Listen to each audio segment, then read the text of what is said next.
ବାस्तव जीवन ही प्रकृत हिरो मानकर परिचय मिलता है। आसाम भयंकर बन्या 5 लाख अधिक लोक और 10 लाख अधिक निरीह पशुपक्षी मैंने प्रभावित होती।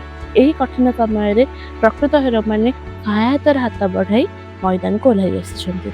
कठिन समय नीता अंबानी दूरदर्शी नेतृत्व में रिलायंस फाउंडेशन आगे आसी 21 कोटी टंकार रिलीफ सहायता घोषणा कर अन्य पीड़ितों स्वच्छ पानीय जल खाद्य और मेडिकल कैंप्र व्यवस्था करा बेले अनंत अंबानी वंतारा टीम निरीह पशुपक्षी मान सुरक्षा आगधाड़ी रही काम करुँची। वंतारा टीम एवं आसाम अधिक अधिक गाँव में पहुंचुछि। हजार हजार गाई और अन्य पशुपक्षी मान चिकित्सा कर सहित से चारा बंटन कर सहायता केवल पशु मान पेट भर ना बरं ता सहित जड़ित थिबा चाषी परिवार मानकर जीविका को सुरक्षित रखुछि। आसाम मुख्यमंत्री हिमंत बिश्व शर्मा समग्र वंतारा टीम यह प्रयास कृतज्ञता जणाइछन्ति। संकट समय रिलायंस ही पदक्षेप कॉर्पोरेट दायित्वबोधर नुआ उदाहरण सृष्टि करिछि।